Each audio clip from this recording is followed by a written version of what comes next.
Authorities across the country are cracking down on mass shooting threats. This comes after the recent deadly shootings in Gilroy, California, El Paso, and Dayton, Ohio. Police have arrested several men in various states accused of plotting attacks, including some who expressed sympathy for white nationalists. Jericka Duncan takes a closer look. Put your hands on your back. He's under arrest. Newly released body cam video shows a 15-year-old being handcuffed in Florida after posting on an online video game under a fake name that he vowed to bring his father's M15 assault rifle to school and kill 7 people at a minimum.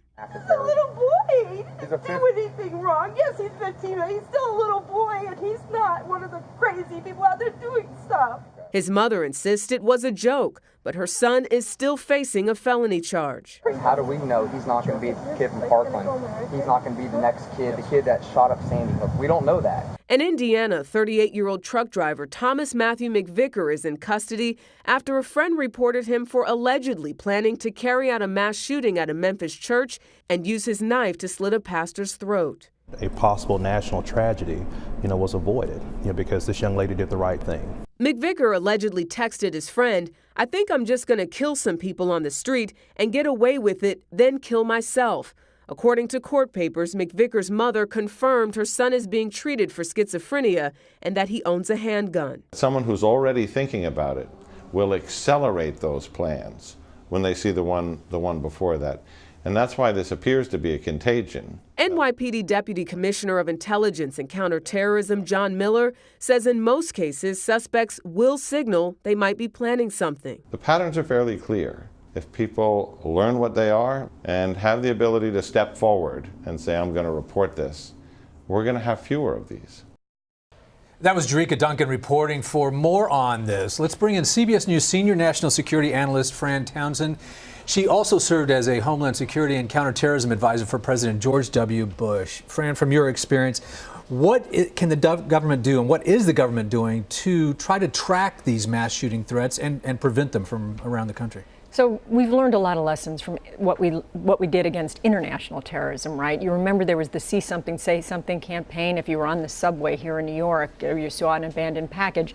And what we're doing now, I think what the government is doing now, is telling people if shooters are under 18, if they're prone in this, if they're tending in this direction, it's community workers, it's your teacher, it's your classmates. Say something. If you're over 18, it tends to be your spouse, your employer, your coworkers. People need to say something. And so I think communities are becoming more empowered and sort of active in reporting.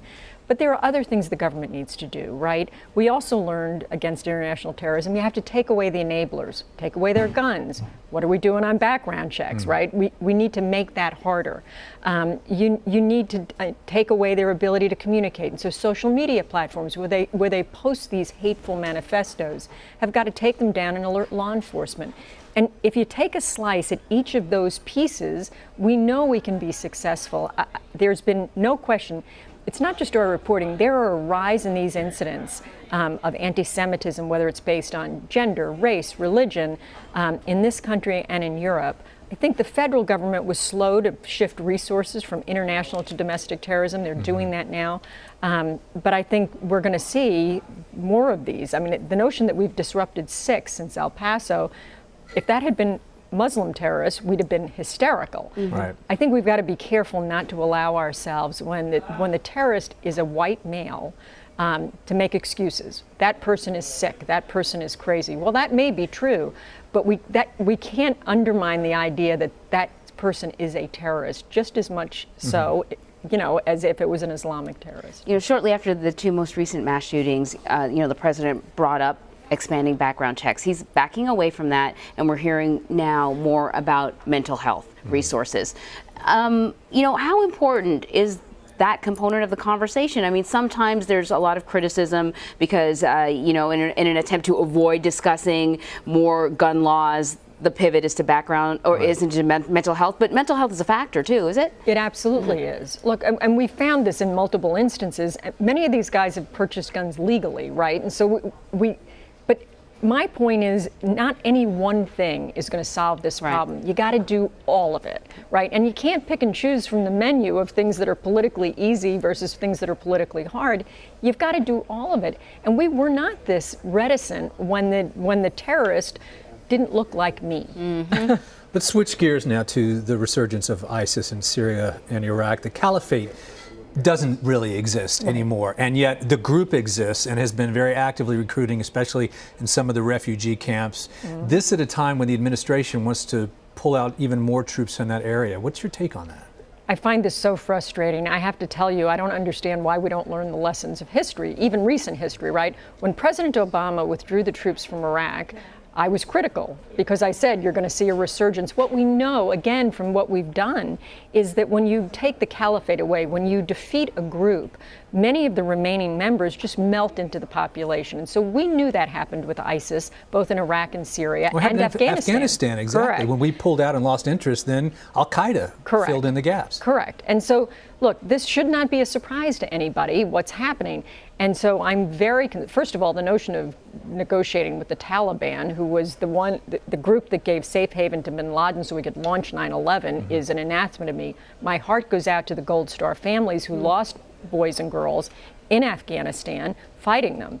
And so we're going to cut a deal. The most extreme elements of the Taliban are then going to go to ISIS, just as we saw with this wedding bombing. And so I think you're going to see more of this, not less, across Afghanistan, Syria, and Iraq. So then what is the strategy in Syria?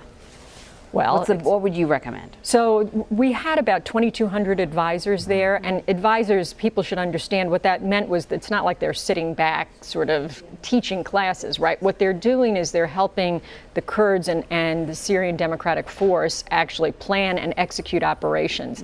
We've drawn that down, and the president now is talking about drawing down those advisors further. I think it's foolhardy. I think you get a real benefit from a small investment there to be able to push back on the remaining elements of ISIS. And so if I was advising the president, I'd tell him that I would not draw down further on those advisors. It's like the saying, you either fight them there or you fight them here. That's right. And I worry tremendously, especially in Afghanistan, that we're going to see another safe haven. What we've learned, again, is safe havens is where these groups thrive. And if the Taliban provides them safe haven, I don't know why we don't think we're going to have the same problem as we did pre-9/11. Yeah, they haven't changed their ideology in any way. No, absolutely not. All right, Fran Townsend, thank you very much. Thank you.